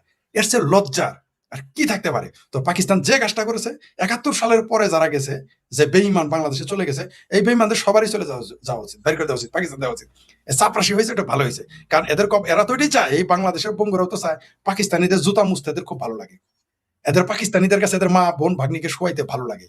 আপনি তো ফিরাইতে পারবেন না, এটাই আমাদের জাতির দুর্ভাগ্য। সেই জন্য আজকে বাংলাদেশের দশাই। সেই জন্য বাংলাদেশের রিজার্ভ যখন বিএনপি ২০০৭-এ কত রেখে গেছিল, শেখ হাসিনা কত রেখে গেছে, আর এখন কত আছে হিসাব করে দেখেন। এই সেই বাংলাদেশ, যে বাংলাদেশকে নিয়ে খোদ পাকিস্তানের চলমান সংসদে লাইভ পাকিস্তানি নেতারা বলেছে সিঙ্গাপুর নেই, হামে বাংলাদেশ বানা দো, হামে বাংলাদেশ বানা দো। কিন্তু এটা বাংলাদেশের বঙ্গুদের, যে দাদা বলে বঙ্গু, আমি বলি বাঙ্গু, বাঙ্গুদের আর সহ্য হচ্ছিল না, কারণ তাদের নাজায়েজ পিতার বদনাম তারা সহ্য করতে পারে নাই। শেখ হাসিনা সরকারকে উচ্ছেদ করেছে, শেখ হাসিনা সরকার পতন ঘটেছে বিদেশি শক্তির সহায়তায়। তার নাম দিয়েছে জুলাই বিপ্লব, জুলাই সন্ত্রাসী হয়ে গেল জুলাই বিপ্লব। কিন্তু সেই বিপ্লবের নেতাকে আজ পর্যন্ত জানলাম না। একজনকে মাস্টার মাইন্ড বলছে, সে এখন নিজে অস্বীকার করে, না আমি তো মাস্টার মাইন্ড না। ঠিক আছে, এখন বলছে বাংলাদেশের সবাই মাস্টার মাইন্ড, ওই যে শিবিরের নেতার মতো। শিবিরের নেতা তো ধরা পড়েছে লুচ্চামি করে, আবার পেট বানাইছে, পেট ফালাইছে। এখন বলে এটা তো নবীরাও করতো, সাহাবিরাও করতো। ওইরকম এখন ভাবির পোলা বলে বাংলাদেশের সবাই এখন মাস্টার মাইন্ড। ওই যে গাল ফোলা, আমার ভাবির পোলা একটা আছে না, মাহফুজ নাকি, ঠান্ডা মাউস, পেট ফোলা, গাল ফোলা, গাল ফোলা, মমিসিং পাশা এখন ফুইলা মমিসিং পাউরুটি হয়ে গেছে। আমার ভাবির গালের আগের সিনটা ছবিটা দেখলে আমার হাসি আসে। আমার আগের ছবি দেখলে হাসি আসার এখন করছে। আগে ছিল আমার ভাবির পোলা ছিল এরকম ছিল, ঠিক আছে, পেট ছিল নিচে, থাকতো শিবিরের কাছে 14 লোকাল বাসে। আমার কথা না, বিএনপির খালেদা জিয়ার চেয়ারপারসন খালেদা জিয়ার উপদেষ্টার কথা, আমার কথা না এটা। যে থাকতো তারা লোকাল বাসে, চলতো লোকাল বাসে, খাইতো শিবিরের মেসে ডাইল ভাত, গালে এরকম পেট। আর এখন আমার ভাবির পোলার পেট দেখলে মনে হয় 11 মাস। এখন আমার ভাবির পোলার পেট মানে ঘাড় দেখলে মনে হয় যে ঠান্ডা হয়ে গেছে। আমার ভাবির পোলা পশ্চাৎ দেশ দেখলে মনে হয় যে ময়মনসিংহ পাউরুটি হয়ে গেছে। বুঝতে পারছেন? তো জনগণ তৈরি হচ্ছে। এই যে আমার ভাবির পোলাদের এটা একটু আগে একটু ব্যথা ট্যাথা কম পাইতো, এক পাড়াতেই ফটকা মাছের মতো ফেটে যেত, এখন একটু সময় লাগবে আর কি। ভালো হয়েছে, যার যা কপালে যা আছে, সমস্যা নেই, চলতে দেন। তবে আপনি যেটা শিরোনাম দিয়েছেন যে যে এরা কেন ইন্ডিয়ান এম্বাসির দিকে যাচ্ছে, কারণ এছাড়া আর কোনো বিকল্প নাই।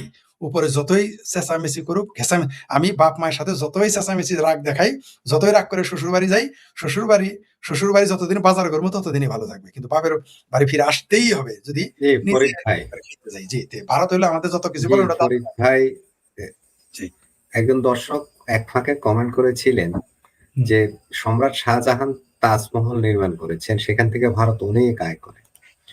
তিনি হয়তো জানেন না যে সম্রাট শাহজাহান ভারতীয় মানুষ না, তিনি সাম্রাজ্যবাদী দখলদার ছিলেন। যাই হোক, তারপর আমরা শ্রদ্ধা সুখেই দেখি তাকে, যেহেতু তিনি দীর্ঘকাল সেখানে শাসন করে, তার সুনাম আছে।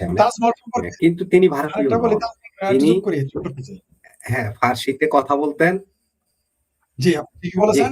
তারা ফার্সিতে কথা বলতো এবং তাদের অফিসিয়াল ল্যাঙ্গুয়েজ ছিল ফার্সি। এমনকি ধর্মে ছিল তারা শিয়া, সুন্নির দৃষ্টিতে শিয়ারা কাফের। আরেকটা কথা বলি, মুঘল কোন শাসক এতই মুসলমান ছিল, এত ইমানদার ছিল যে তারা জীবন হজ করেনি।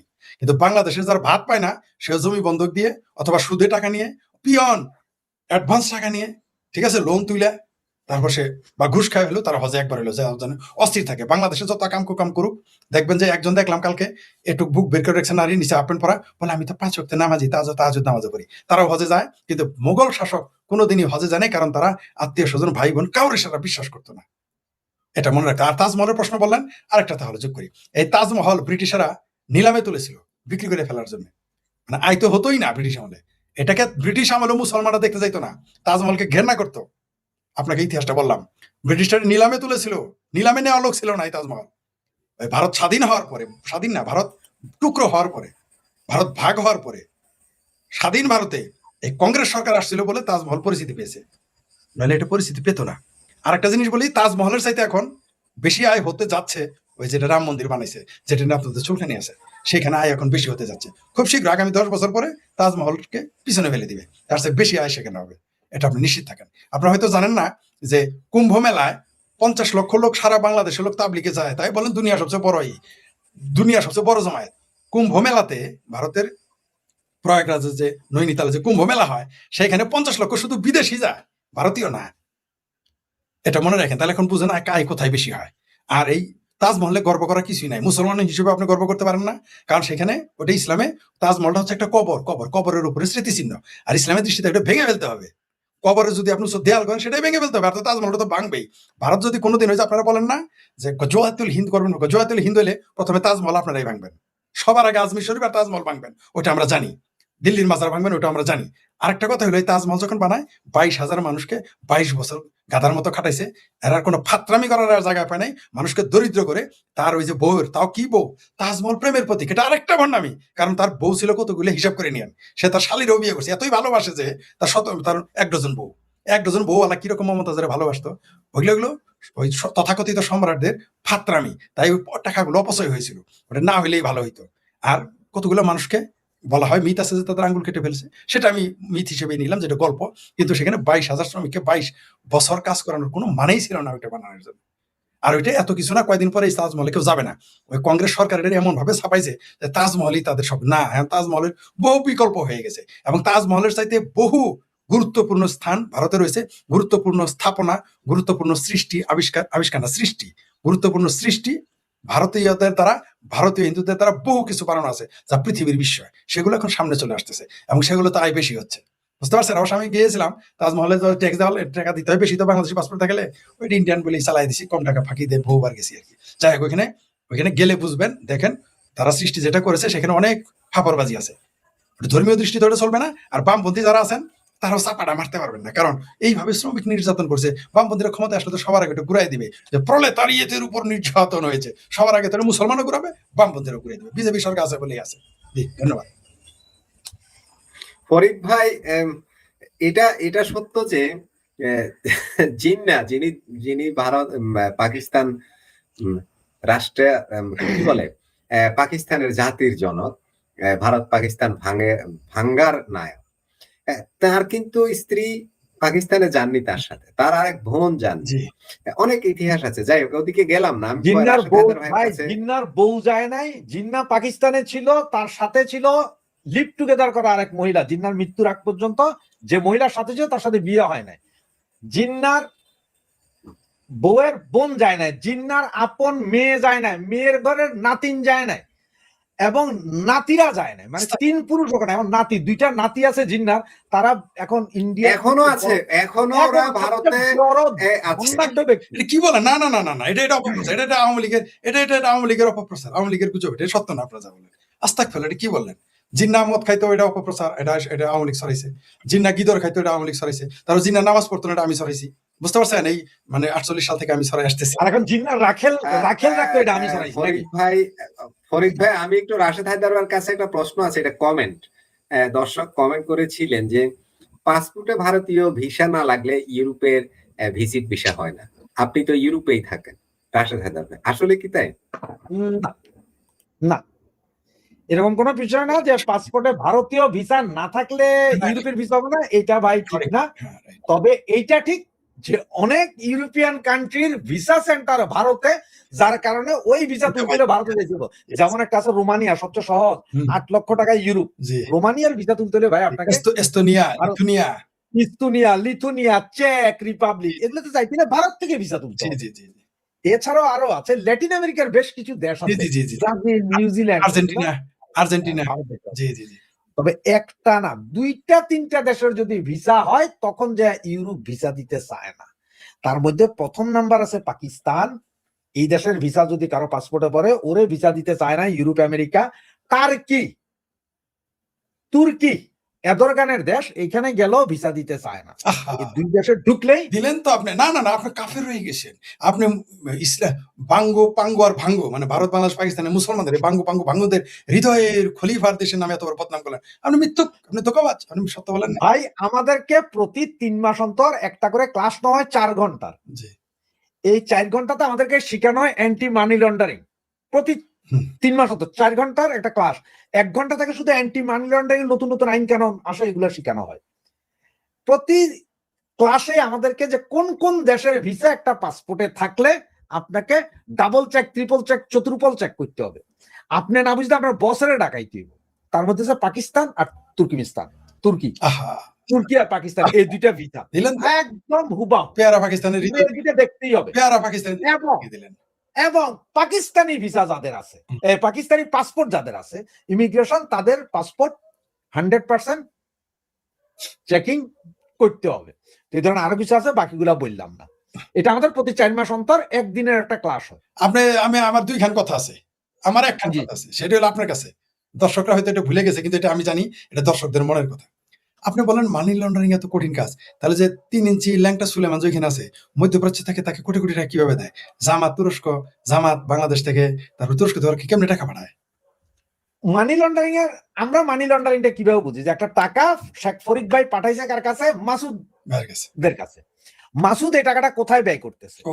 মাসুদ কয়েকটা জায়গায় ব্যয় করতে। এক, কোন সন্ত্রাসী সংগঠনের চাঁদা হিসেবে দিতে পারে, কোন অস্ত্র বিক্রেতা যারা আছে ব্ল্যাক মার্কেট, তাদের কাছে চালান দিতে পারে, অথবা মাসুদ ফরিদ $2000 পাঠাইছে, মাসুদ সেই $2000 50 জনের কাছে ভাগ করে দিছে।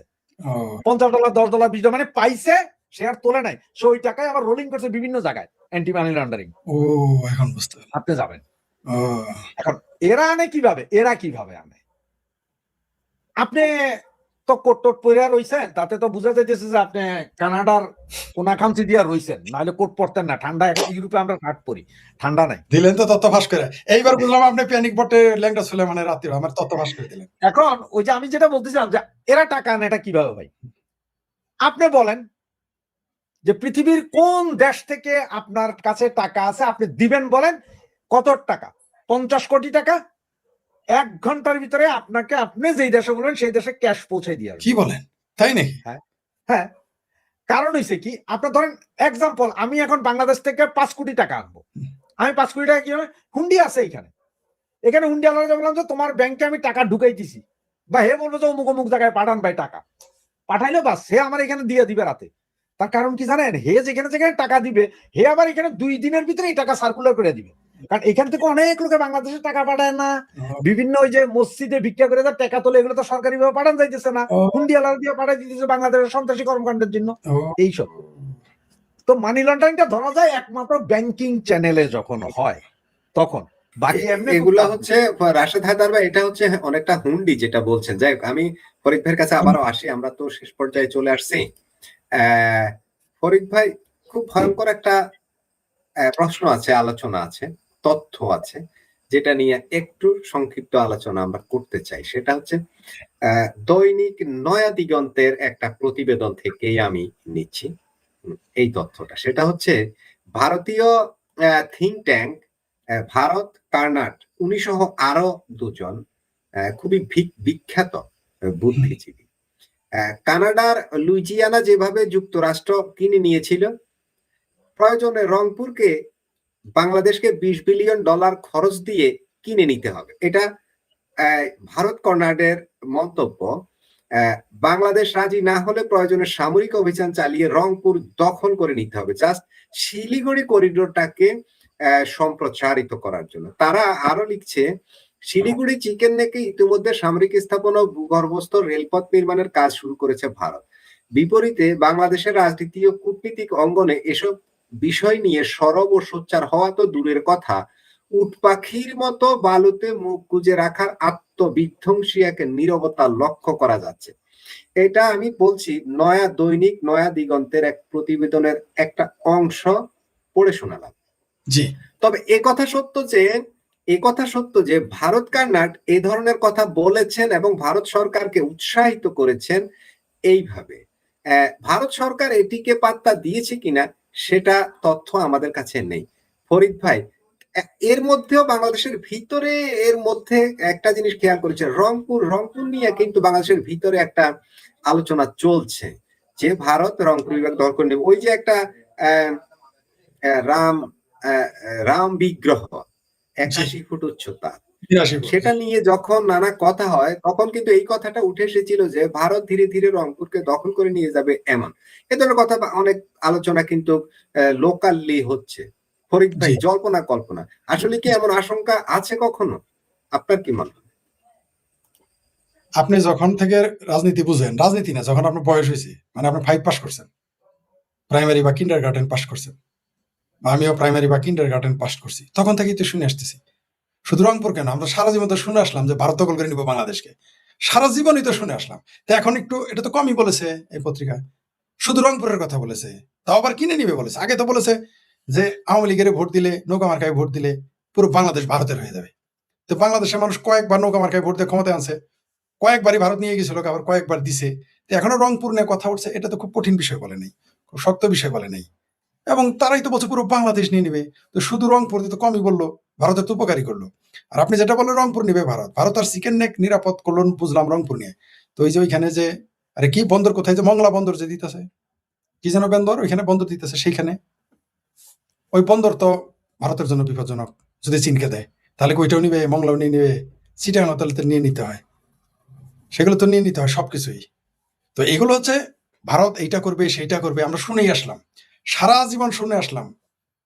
আমরা এও শুনে আসছি এই দেশের প্রধানমন্ত্রীর মুখে যে নৌকা মার্কায় ভোট দিলে আওয়ামী লীগ ক্ষমতায় আসলে মসজিদে মন্দিরে মসজিদে উলুধ্বনি বাজবে, আজান নামাজ হবে না। কিন্তু আমরা উল্টা দেখলাম, আওয়ামী লীগ ক্ষমতায় আসার পরে 560টা মসজিদ বানাইছে, এবং আওয়ামী লীগের বিরুদ্ধে বাংলাদেশের সিংকু বাম, এমনকি কিছু মানুষ সরাসরি বলতেছে যে শেখ হাসিনা এই দেশে মৌলবাদ ছড়িয়েছে, মৌলবাদ মাদ্রাসা বানাইছে, মসজিদ বানাইছে। অথচ খালেদা জিয়া কি বলেছিল, বিএনপি কি বলেছিল ক্ষমতায় আসার আগে 91, 2001 কি বলেছিল, উলুধ্বনি, মসজিদে উলুধ্বনি শোনা যাবে, আজান হবে না, এগুলো বলেছে না। তো এরকম একটা বয়ান দিতেছে রংপুর। ভারতের খায় দেয়া কাম নাই, ওই রংপুর টাকা দিয়েই বা কেন নিবে, আর যুদ্ধ করেই বা কেন নিবে, কি দরকার নেওয়ার? বাংলাদেশ যদি নিতেছে পুরো, ভারত যদি নিতেছে পুরো বাংলাদেশই তো নিতে পারবে, সে ওই রংপুর নিতে যাবে কেন? কারণ রংপুর নিলেও যে দোষ হবে, পুরো বাংলাদেশ নিলেও সেই দোষ হবে। আর কোন দুঃখে রংপুর নিতে যাবে ভারত? আপনি পারবেন ভারতের সাথে এই চাপা আমরা যতই মারি, এই দেশের সাথে যখন যুদ্ধ হবে, রংপুরের আগে তো ঢাকা গায়েব হয়ে যাবে।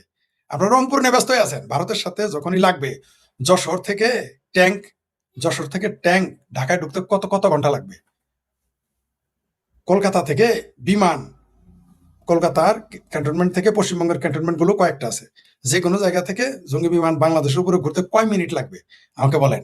15 মিনিট, 10 মিনিট, 5 মিনিট? 5 মিনিট থেকে 15 মিনিটের উপরে তো লাগার প্রশ্নই আসে না। কারণ আমরা ওই যে লক্কর বক্কর গুলিস্তানের বাঙ্গারি বিমানে যে গেলেও এক্সট্রা সিগারেট যারা খাওয়ার যেটুকু সময়, ততক্ষণে কলকাতার আকাশে চলে যায়, নামতে থাকে বিমান, ততক্ষণে দমদম এয়ারপোর্টে নামতে থাকে নেতাজি সুভাষচন্দ্র বোস। ফরিদ ভাই, তো আপনি যেটা বলছেন বেশ জটিল ব্যাপার।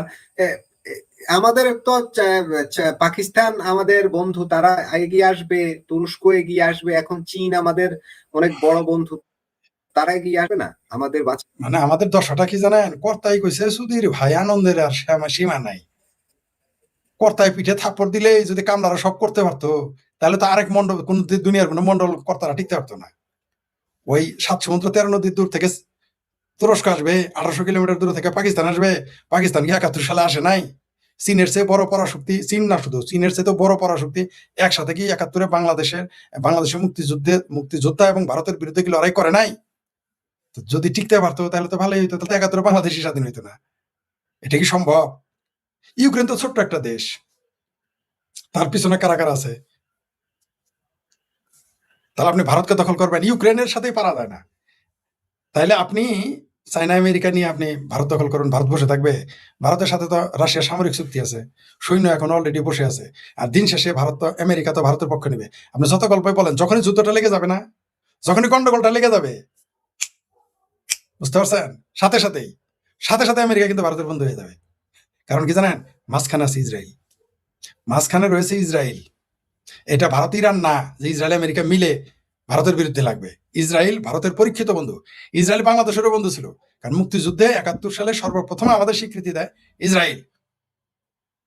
ভিন্ন কারণে বঙ্গবন্ধু, ধর্মীয় কারণ এবং সাম্প্রদায়িক, মানে ওই মুহূর্তে মুক্তিযুদ্ধকে বিতর্কিত করবে বলে তিনি ঝুঁকি নেন নাই। ইসরায়েলের স্বীকৃতি তিনি গ্রহণ করেন নাই, কিন্তু প্রথম ইসরায়েল আমাদের স্বীকৃতি দিয়েছিল। তো ইসরায়েল ভারতের পক্ষে কাজ করবে। আপনার পুরো মিডল ইস্ট, সৌদি আরব আর কাতার ছাড়া সবগুলো ভারতের পক্ষে কাজ করবে। তারপর রাশিয়া ভারতের পক্ষে কাজ করবে। তো তখন আপনি কি করবেন? বাংলাদেশ তো হয়ে যাবে কাবাব মে হাড্ডি। ফরিদ ভাই যেটা বলছেন, বঙ্গবন্ধু ইসরায়েলের স্বীকৃতি নেন না, এটা তো ঠিক, এটা সত্য। ইসরায়েল স্বীকৃতি দিয়েছিল, প্রত্যাখ্যান করেছিলেন। এখন ওই যে পাকিস্তান ইসরায়েলের সাথে কূটনৈতিক সম্পর্ক নেই, বঙ্গবন্ধু কি এই পাকিস্তানের সেই নীতি, দেশ স্বাধীন হওয়ার পরে পাকিস্তানের সেই নীতিটাকেই কি অনুসরণ করেছিলেন ইসরায়েল? আমার তা মনে হয় না। তিনি চিন্তা করেছেন যে সদ্য স্বাধীন বাংলাদেশ যদি ইসরায়েলের স্বীকৃতি নেওয়া হয়, স্বীকৃতিকে ইয়েস কার্ড দেয়, তাহলে মিডল ইস্ট আমাদের স্বীকৃতি দিবে না, মুক্তিযুদ্ধকে বিতর্কিত করবে।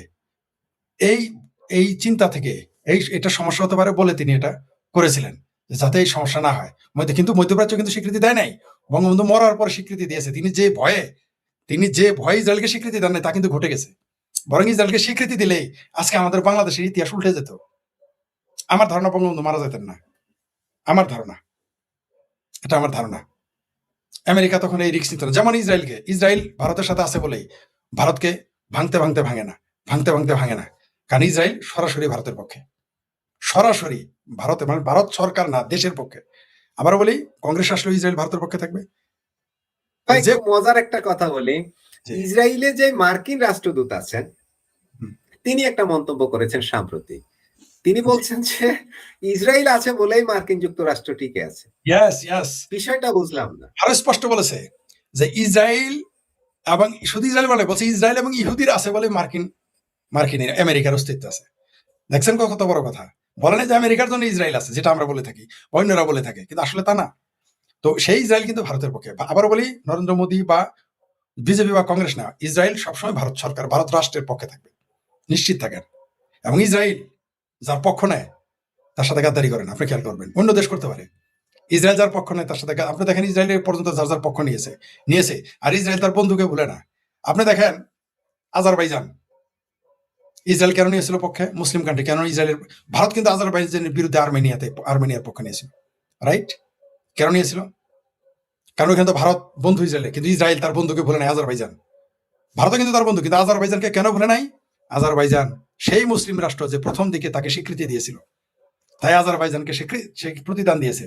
আজারবাইজানকে কিন্তু, তারপর আজারবাইজান কিন্তু শিয়া অধ্যুষিত, এবং আজারবাইজান কিন্তু ইরানের বন্ধু। অদ্ভুত ব্যাপার দেখেন, ইরান আর ইসরায়েল সবসময় বিপরীত বেরো, একজন উত্তরে তো একজন দক্ষিণে, কিন্তু আজারবাইজানে ইরান এবং ইসরায়েল একই সাথে আজারবাইজানের বন্ধু। ইন্টারেস্টিং। ভারত কিন্তু সেখানে আজারবাইজানের শত্রু, সে আর্মেনিয়ার পক্ষে। সে কিন্তু তখন ভারতকে নিয়ে আসে নাই। কেন? সে ভারতকে বুঝাইছে, দেখো আজারবাইজান আমার বিপদে পাশে ছিল, আমি তাকে বলতে পারবো না। ভারত কি বলছে, এটা তোমার ব্যাপার, তোমার পররাষ্ট্র নীতি। আরেকটা দেখেন, ইরান, এই যে এত মিছিল হইলো ভারতে, কেন এটা করলো না, ওইটা করলো না, ইসরায়েলে কেন নরেন্দ্র মোদী গেল, কেন ইসরায়েলের পক্ষ নিল, ইরানে হামলা হইলো, ইরানের পক্ষে কিছু বললো না। ইরান কি করলো? সরাসরি সরকারি দাওয়াত দিয়েছে নরেন্দ্র মোদীকে, যে আপনি আসেন, বেড়ায় যান। ইরান কেন বলে নাই ভারতকে? কারণ হলো, ইরানেরও বিপদের সময় এই ভারত তার বন্ধু ছিল ঐতিহাসিকভাবে। একবার ইরান কাশ্মীর সম্পর্কে ভারতের বিরোধিতা করে জাতিসংঘ ভেটো দিয়েছিল, মানে ভোট দিয়েছিল, কোনো একটা আলোচনা, আমার বিষয়টা এই মুহূর্তে মনে নাই। তখন ভারতকে জিজ্ঞেস করেছে, ভারতের বর্ষিয়ান যে কূটনীতিবিদ ছিল, ওটার নাম বলে, ওনাকে জিজ্ঞেস করলে এই ব্যাপারে আপনাদের মন্তব্য কি? ভারত তখন, উনি কোনো মন্তব্যই করেন। ভারত সরকার একটা বিবৃতি দিয়েছে, কি জানেন?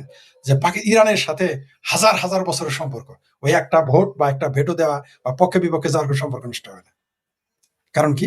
ইতিহাস এটাই কথা বলে।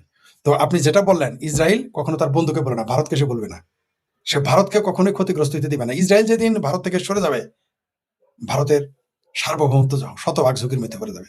এখনো ঝুঁকিতে আছে, বড় জোর 25% ধরতে পারেন, কিন্তু তখন শতভাগ ঝুঁকিতে চলে যাবে শুধুমাত্র ইসরায়েল যদি সরে যায়, ইসরায়েল যদি ভারতের বন্ধু না থাকতো।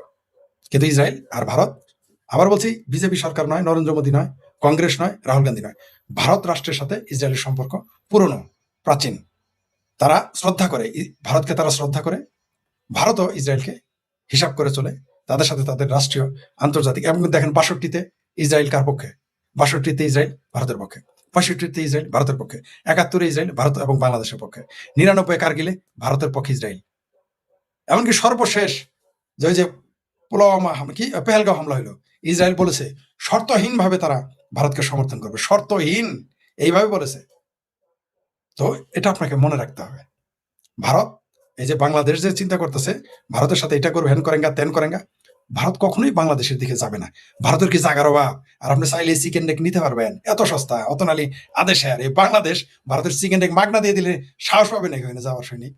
ওই যে বিজিবি নিয়ে সীমাতে চাপা মারা এক জিনিস, আর যুদ্ধে যখন শুরু হবে, ভারতের কি যুদ্ধ করতে হবে? ভারত যদি রংপুর নিতে চায়, তা টেকাতে কিনতে হবে কেন? বাংলাদেশের দুর্ভিক্ষ লাগাই দিলেই তো যাবে। ভারত যদি মনে করে 74 সালে আমেরিকা বাংলাদেশের দুর্ভিক্ষ লাগায় নাই, একটা রাজনীতির কারণে, একটা কারণে, একটা চুক্তি ভায়োলেট করেছে, কিউবা থেকে খাদ্য আসতে নেই, বাংলাদেশের 74-এর দুর্ভিক্ষ। তো ভারত যদি কালকে কোনো কারণে, আপনি যে ভারতের সাথে যে খারাপ আচরণ করেছেন, ভারতকে যেভাবে হুমকি দিয়েছেন, ভারতকে যেভাবে যা ইচ্ছা তাই বলেছেন, ভারত যদি কালকে বাংলাদেশ আক্রমণ করে, আপনি আন্তর্জাতিক আইনে ঠেকা দিয়ে পারবেন না। কারণ এই দেশে যারা সরকার প্রধান ছিল, বলেছিল সেভেন সিস্টার দখলে নিবে, এই দেশে মিছিল করেছে প্রকাশ্য ভারত দখল করবে। তো ভারত যদি এখন ওই উসিলায় আক্রমণ করে, কি করবেন? আর অলরেডি ইসরায়েল কিন্তু বলে দিয়েছে যে বাংলাদেশে হামাসের, তারা বলছে কার্যক্রম মতান্তরে বলতে চাইছে, এখানে হামাসের ঘাঁটি আছে। বুঝতে পারতেছেন তো বাংলাদেশের জন্য কি শনিটা অপেক্ষা করতেছে। আর ভারত যদি বাংলাদেশকে নিতেই চায়, যুদ্ধ করে নিতে হবে না, তো যুদ্ধ করে নিতে হবে না। জাস্ট বলেছি তো, আপনার চ্যানেল বহুবার বলেছে, এগুলো ইন্ডিয়ান চ্যানেলও দেখিয়েছে, আপনার চ্যানেলগুলো থেকে আমজানা থেকে নিয়ে কাট করে, সেগুলো ফুড চেইনটা কেটে দিলে আপনি রক্ষা পাবেন।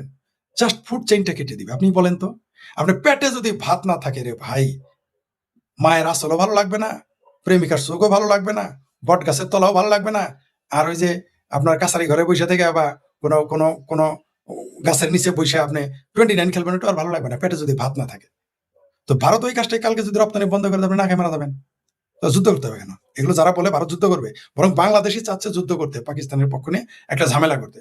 কিন্তু বাংলাদেশ, ভাই, আলোচনা লম্বা হয়ে যাবে। আমাদের পররাষ্ট্রমন্ত্রী বলেছেন, ওই যে BRI, যেটা বাংলাদেশ, মিয়ানমার এবং চায়না নিয়ে যে রোডস এন্ড হাইওয়ে ইনিশিয়েটিভ যেটা করার কথা, সেটা হলে চীন থেকে সব আমদানি হয়ে যাবে বাংলাদেশে। সেখানে কস্ট কি পড়বে, হিসাবটা অবশ্য অর্থমন্ত্রী দিবেন।